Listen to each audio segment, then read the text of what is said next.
Welcome to the Building Doctor Show with Jens Johansson. Hi, everybody. This is James Jenkins with J2 Building Consultants. I'm standing in for Jens Johansson today on the Building Doctor Show.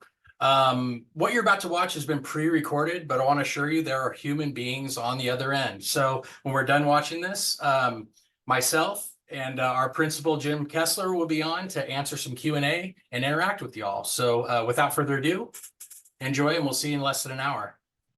Hi, James Jenkins here, Senior Project Manager and Engineer in Training at J2 Building Consultants. I'm going to be standing in for Jens Johansson today, hosting the Building Doctor Show. So hang on your hats and let's go.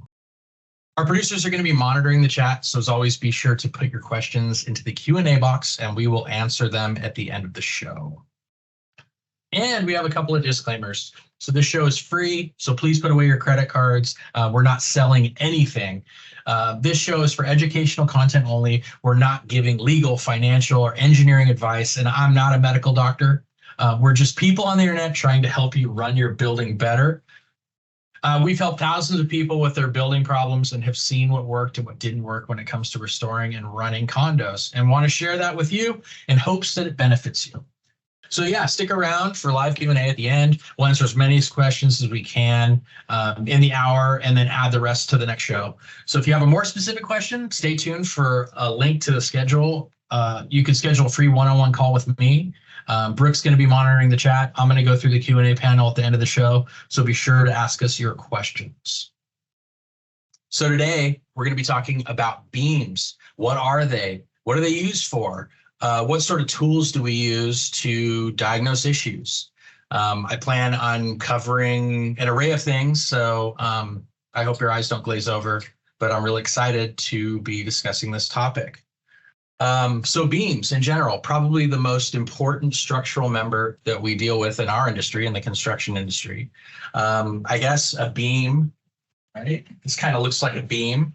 I think a beam is a long, slender structural member. It has a uniform cross-sectional area, and generally a beam is loaded perpendicular to its axis, right? So several things serve as a beam. I'm sure you've heard terms like joist or rafter or stair stringer, right? All of those serve as a beam. Beams are supported in a handful of different ways, right? We have simply supported beams where there's just a support on either end and a long beam goes across. We have cantilever beams. They are fixed on one end and free on the other, and so on. So in our industry, right, as building envelope consultants, primarily we're going out, we're doing visual observations in the field, and we're looking at decks, we're looking at stairs, we're opening up some wall cavities and assemblies like that, roof assemblies. So yeah, we're looking at beams that support joists. We're looking at rafters that support roof loads. We're looking at stair stringers that support stair treads. So a whole bunch of beams. Let's talk about materials of beams, right? So we're in the Pacific Northwest. We have timber. We're in timber country. So primarily we're dealing with wood and the exterior application. We see, you know, you guys are probably familiar with saying pressure treated. Well, we like to say preservative treated. So yes, the wood that you see has been treated with a preservative. It has been run through a machine and striated. So it's got all these little divots and dashes inside of it. And then they soak it and push material into that lumber. The species of lumber is very important. So we talk about Douglas fir, or we talk about hem fir, or we talk about Western red cedar, right? All these different woods have different strength properties. So primarily when we're building houses, we're using Douglas fir as a lumber to frame. It's strong, it's plentiful in this region. On the exterior application, we talk about preservative treated lumber. That's a different species. You probably didn't know that. We use hem fir for the preservative treatment because it actually absorbs the treating chemical more so than Douglas fir does. So with that, the hem fir is actually a little bit less strong than the Douglas fir. So as engineers, we need to be thinking about those strength properties when we implement designs and repairs, and we have to be thinking about the strength of the materials that we are using to get your project to the finish line. So fun little fact there. There's also concrete, right? Reinforced concrete beams. We see that everywhere, especially in parking garage structures. And then of course, steel. Steel is, strong. It's relatively inexpensive. It's easy to get. So we uncover a lot of steel, but Pacific Northwest, it's timber country. So we can talk about some of the ways that we want to investigate, right? So primarily we get called out to a project, and what's our number one tool that we use? It's our eyes. So we look at something, and based on the number of properties and places that we've worked in our background in construction, engineering, and architecture, we have a pretty good educated eye and can pick up some things that you might not normally see, whether that be staining or a little bit of difference in texture. Maybe something like we might look like peeling paint or bubbling, but it's actually on the wood surface. So we can kind of hone in and focus. And then, we have an array of tools that we use to kind of poke and prod around, right? Whether it be a pocket knife, or little hooks, awls and pokers, fun little prying tools. I'm sure you've seen Jens using a pencil or even a pen, just poke it with a pen. But these are great little indicators to kind of feel around and see what's soft or firm or whatnot. Aside from some of those hand tools that we have some other fun, cool, technical tools. We have, moisture meters, devices like this, non-invasive moisture meters. So you can simply hold these on a surface and they're going to tell me if it's wet or not. We have some invasive moisture meters that have, little pins that we can poke into wood, and it tells us if something's wet or not. And when we see things are wet, right, that's going to lead us to, tends to lead us to the damage, right? We're following the water, we're following the leaks. We have thermal imaging cameras. Now, this isn't a water detector camera, right? This tells me a change in temperature. So I take that information and I correlate that with an assumption that there might be water or something. So these aren't tools that say, I'm a damage detector, right? They're measuring content, they're measuring temperature. And then we take that information and we help reinforce our assumptions, basically. We have data loggers that we can place in crawl spaces and attics in areas, and we can record temperature and moisture content over the course of a day, over the course of a week, over the course of a month, and then look at those spikes, those peaks and valleys on moisture content and determine if there's ventilation concerns or moisture concerns. We have relative humidity sensors, right? So a fresh slab of concrete, we're going to be putting some sort of a coating over the top. How do we know when that surface is at optimal moisture content to be able to take that manufacturer's coating? We have to know the relative humidity. Well, we can place these sensors inside of a slab and then come take periodic measurements. So there's so many different tools we can use to help us find moisture content or temperature or things like that to help us kind of get to the finish line on that, on projects. Yeah, so kind of, burn through basically some of the tools that we use. There is no magic smoking gun, right? We have an assortment of tools in our toolbox, and we use these at different, sometimes we lean on the technology. Sometimes we just lean on the poker, and our vision. So let's take a look at some video, just some fellow J2ians out in the field looking at some situations, and maybe we can kind of talk through them. So I see one of our engineering staff, Stephen Ting, out in the field, and we can see a deck here. And basically that deck's got a waterproof coating on it, and we're looking at a beam. He's basically leaning his ladder on a beam that's supporting some framing members. So we can see Stephen is using, the trusty awl, right? It's a sharp poker, and he is probing the beam, and you can see that just that awl right there embedded about 2 inches into that member. So He's basically looking around. You're going to see a column, a vertical column there. It looks pretty damaged. I don't know if you can see kind of the change in texture there, but these are generally going to be the locations, right, as they sit and absorb water, deteriorate at an accelerated rate, and that's primarily where we're seeing damage. This beam here towards the end. So these are indicators that we use before we break out the big guns, so to speak, to go out and take a glance at a structure. We're looking high. What's above? Are we supporting 3 stacks, like in this instance, and a gentleman that you see there?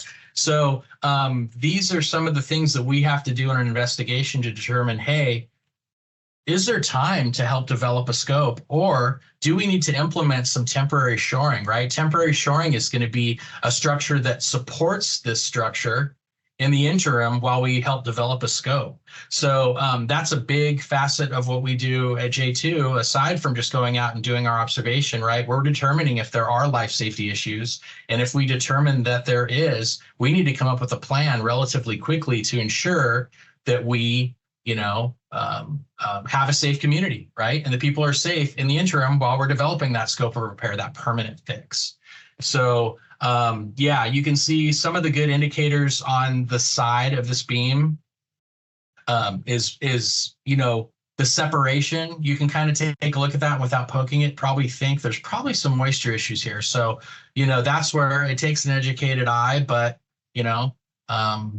he's got this wall opened up. You can see that there's some gypsum wallboard, or drywall, if you guys want to call it that. A lot of times you'll hear GWB, right? It stands for gypsum wallboard, and it's very brittle, and the paper face is deteriorated. So there's a lot of wrinkling on the weather-resistant barrier here. So really, there's been water leaking into this wall cavity for a long time, and now you're starting to see, it wreak havoc on the structure. So a comprehensive repair plan is going to have to be implemented here. But, this is some of the preliminary work that we do to try to determine the condition of this particular structure, right? So, the level of decay or water damage that you're seeing on this member is probably going to require a little bit of shoring, which is where we would probably stick a post or something underneath it just to provide it some support. While we're waiting for a more comprehensive repair plan.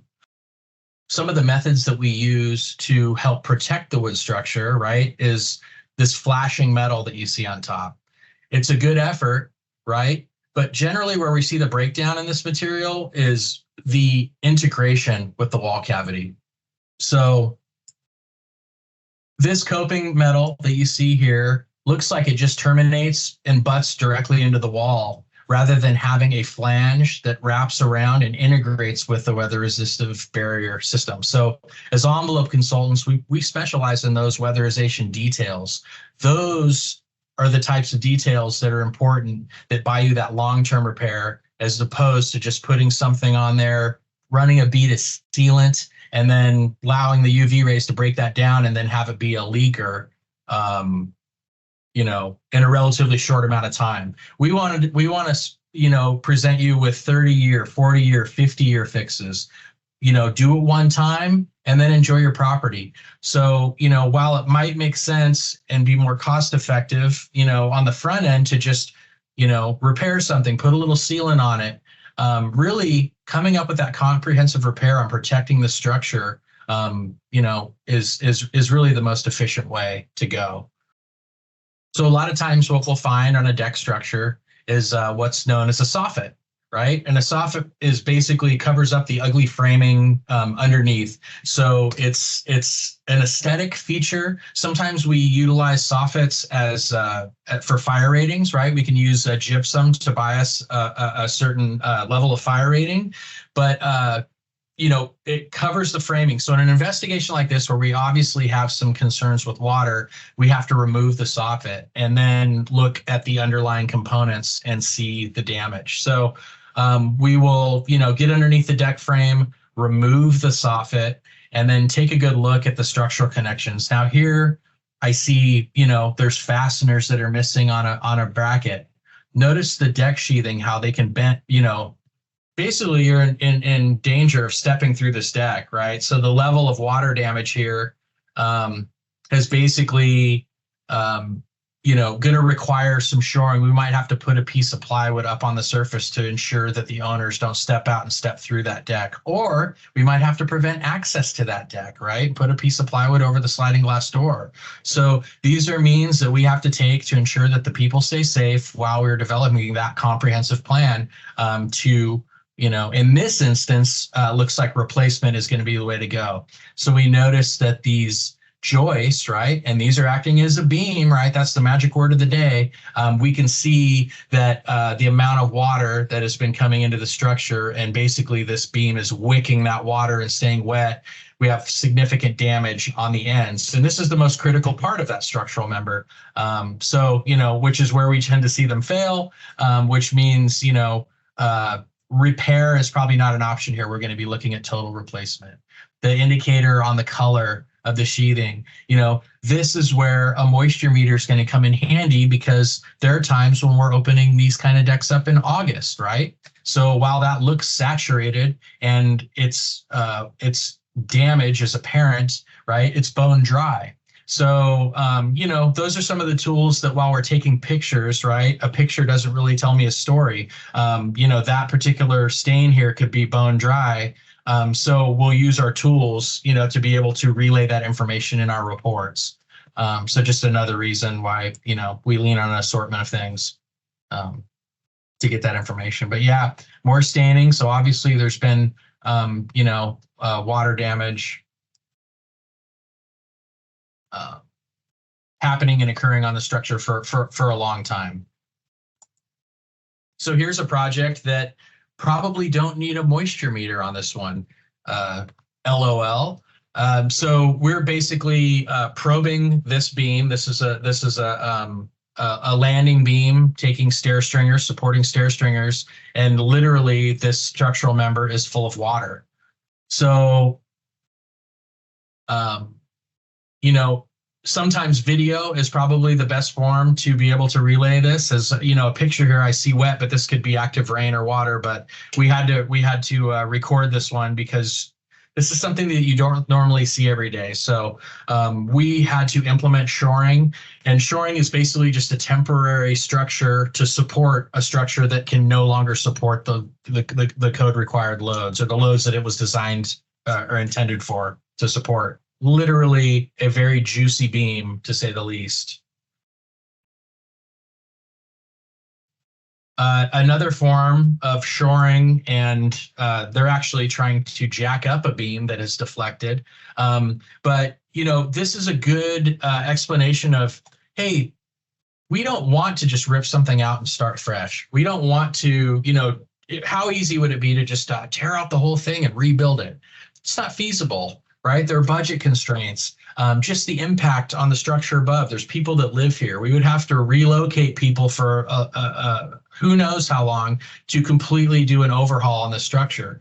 So what we will do is implement a shoring means, right, to ensure that this long beam, I guess, a term this would be called is actually a girder, right? A girder is a large beam, and this is generally supporting large floor loads, right? So this is underneath the living space. You have a giant girder acting as a beam, and it's picking up an immense amount of floor load. And as I play this video, you're going to see the amount of the deflection, this wedge here, right? So basically this girder has settled, and now we have a huge dip in the floor, a huge belly. And you can see that these guys are trying to basically jack up this girder and recover that deflection. So it's a timely process. As I speak through this, we'll be able to kind of see that gap get shorter and shorter. But really, pretty primitive tools we're using here. There's a bottle jack. There's one. There's two. We've got a couple of steel posts under there just in case the jack fails. Right? So this structure is shored at the moment, but what we're doing is basically trying to recover deflection, and they're just inching up on either side, slipping another block in there, and continuing the process.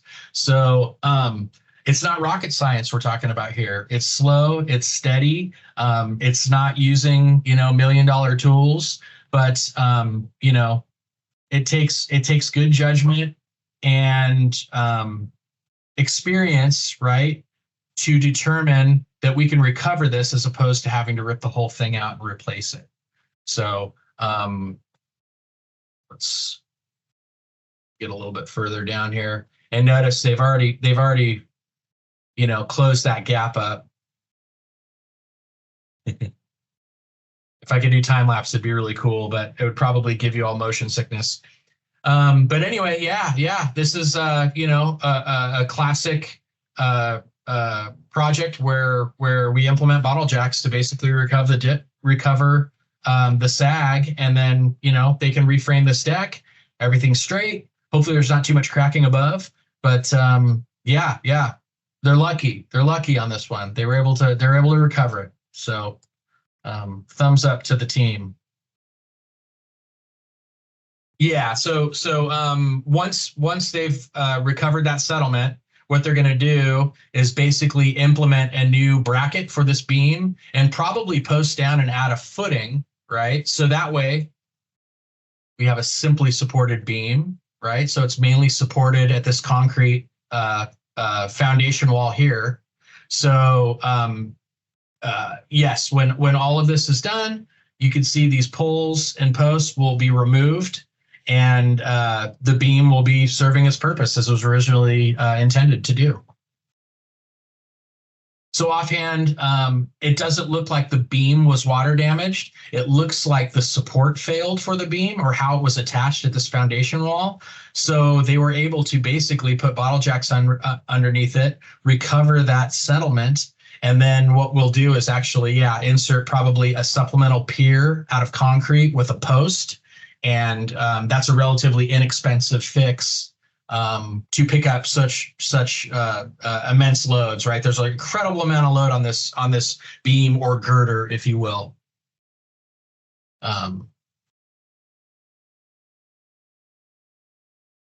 You notice that they're inserting a plate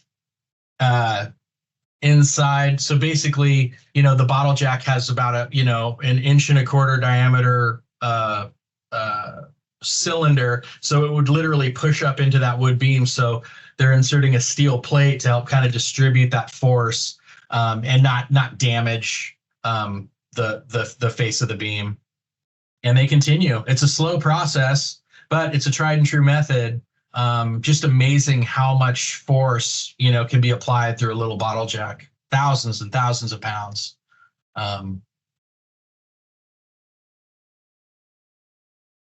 And they've recovered that settlement. You can do a little step down memory lane. See where it was before. So it was an incredible amount of work, but they got it. They got it to the end. There it is. So that's a success story. It probably saved the client a lot of money. You can only imagine if they had to replace this whole entire framing assembly. The cost implications would be pretty high. Yeah, so I can sense that maybe this is like me shooting a fire hose of information and you're trying to drink it all in. If you want to dive into the weeds with me by any means, you can reach out to me. We can talk about beams. We can talk about stress wave testing. We can talk about the weather. I'm James, and my phone number is 503-379-0717. Yeah, so I will be placing my contact info on the screen. So if you want to reach out to me or reach out to Jens to discuss anything, feel free to do so. Look forward to hearing from you. And then moving on to the exterior of a project. Here's one that we were able to actually do some video in the rain, so you can get a feel of the actual. Again, I was talking about that soffit material, right? So a soffit tends to be a good, it hides a lot of damage a lot of times, but there are indicators, right? So we can see the bulging here. We can see some of the discoloration, see that brown staining right there. So that's a good indicator that something's happening. And oh, lo and behold, right? We can just see, There's a gypsum wallboard there, right? The drywall, that's for a fire rating, and that is just like powder and crumbling. And then you can just see the sheathing, right? That is basically your plywood decking is just, it's gone. So in this instance, what we would do, right, is stop recording, and we would want to implement some shoring underneath that, just to provide the support that we need to ensure that the occupants are safe. And that also gives us the time we need to develop that comprehensive repair and implement it. So, assess, we uncover damage that we constitute as a life safety concern. We immediately want to implement shoring there. So that's our left, right, uppercut. Some more video of literally that member being saturated and full of water. Notice how dry we are above, right? This isn't somebody pouring water or a hose turned on. This is the inside of a beam, and it is just draining after being impacted with water. So I will say that's not the norm. I don't see that every single day, but when we do, that's something that This podcast is part of J2's free live webinar, The Building Doctor Show. To attend the live show and ask your questions during the Q&A, visit www.j2consultants.com.